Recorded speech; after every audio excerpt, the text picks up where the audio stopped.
तथागत भगवान बुद्ध तिच्या खुशीत या महाराष्ट्राचे नेतृत्व घडले आणि वाढले.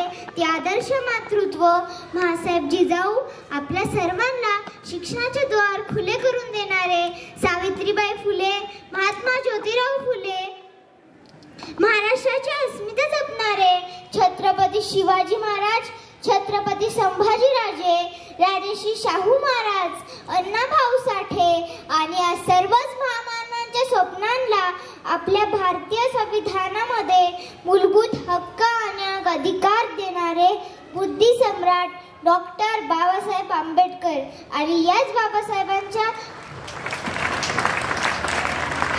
बाबासाहेबांच्या आयुष्यात कष्टपूर्ण साथ देणारी माता रमाई हिच्या जयंतीनिमित्त मी तुम्हा सर्वांना शुभेच्छा देते. भाईकड्याच्या भाजी मंडीमध्ये बाबासाहेब आणि रमाईचं लग्न लागलं आणि याच रमाईचा एका वन्यासोबतचा हा अखंड संसार आपल्या आयुष्याच्या अखेरपर्यंत अत्यंत यशस्वीपणे, अत्यंत कणखरपणे, अत्यंत निर्भीडपणे आणि अत्यंत सहनशीलतेने संयमाने केला. आणि हे आपल्याला नाकारता येणार नाही की रमाईच्या आयुष्यात सुख कमी आणि दुःखांचे ओझे प्रचंड होते.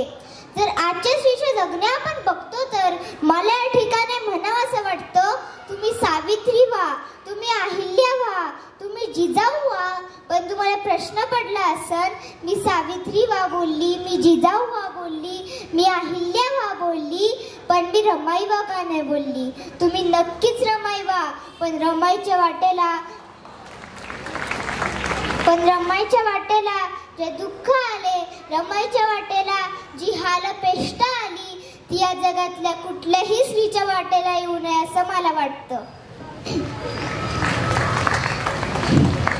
रमाईच्या जीवनाकडे बघत असताना एक गोष्ट मला प्रकर्षाने जाणवते की रमाई माहीम ते दादर इतका पायी चालायच्या, शेण गोळा करून त्याच्या गौऱ्या थापायच्या, घरच्या सर्व कुटुंबाची जबाबदारी, कमी पैशात घर चालवणं, बाबासाहेबांच्या अभ्यासात कुठेही व्यत्यय न आणता, तक्रार न करता अगदी सगळ्या गोष्टी अगदी उचित करणं आणि मी हे करते आहे याचा कुठेही उपकार भावना त्या माऊलीमध्ये नव्हती.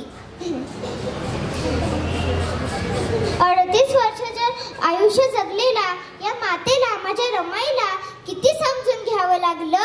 साहेब असेच राहणार, अभ्यासच करणार, समाजासाठीच काम करणार. जेव्हा रमाईला कळालं बाबासाहेबांना लंडनमध्ये पैशांची अडचण आहे, तेव्हा रमाईने 14 रुपये मनी ऑर्डर मध्ये 14 रुपये बाबासाहेबांना पाठवले. आणि मला असं वाटतं आपल्या नवऱ्याला मनी ऑर्डर पाठवणारी ती पहिली बायको असावी.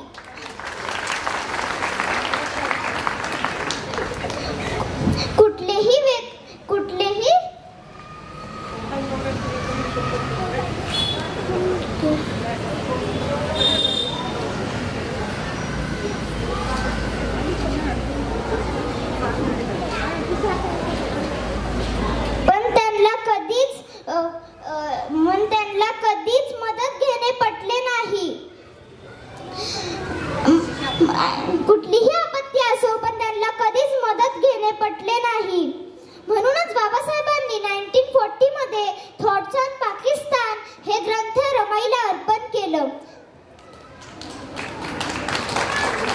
आणि त्याचमुळे बाबासाहेब आज भारतीय ग्रंथ आणि म्हणूनच बाबासाहेबांना आज भारतीय ग्रंथाचे युगपुरुष होता आले. जाता जाता मला म्हणा असं वाटतं, फाटक्या लुगड्यात नंदली रमा